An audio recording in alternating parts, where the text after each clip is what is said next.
ఘట్టాలలో షణ్ముఖోత్పత్తి ఒకటి. ఇది విన్నవాళ్ళు సుబ్రహ్మణ్య లోకాన్నే పొందుతారు అంటారు. అంత శక్తివంతం.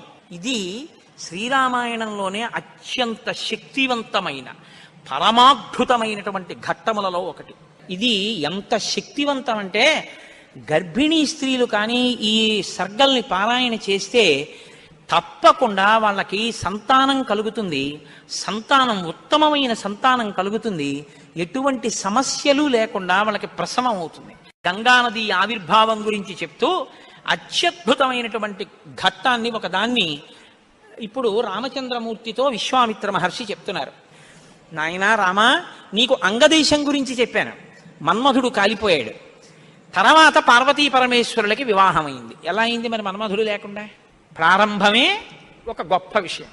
అందరి మీద బాణాలు వెయ్యాలి అంటే చేతిలో చెరుకు విల్లు 5 పుష్ప బాణాలు పట్టుకుని బాణాలు వేసేటటువంటి మన్మధుడు నేను బాణాలు వేసి అందరిలోనూ కామ ప్రచోదనం చెయ్యగలనన్న అహంకారంతో అదే పుష్పబాణాల్ని తీసుకెళ్లి పరమశివుడి మీద కూడా వేసి ఆయన మనసు కదిపి పార్వతీదేవి యందు అనురక్తుడయ్యేటట్టు చెయ్యగలననేటటువంటి అహంకార బుద్ధితో ఒక్క బాణాన్ని తీసి ప్రయోగించడానికి సిద్ధపడేటప్పటికే బహిర్ముఖుడైనటువంటి పరమశివుడు కనుతెరిచి చూసి తన మీదే బాణ ప్రయోగానికి సిద్ధపడుతున్న మన్మధుడి మీద ఆగ్రహం చెంది 3వ కన్ను తెరిస్తే భస్మ రాశి అయి మన్మధుడు కింద పడిపోయాడు.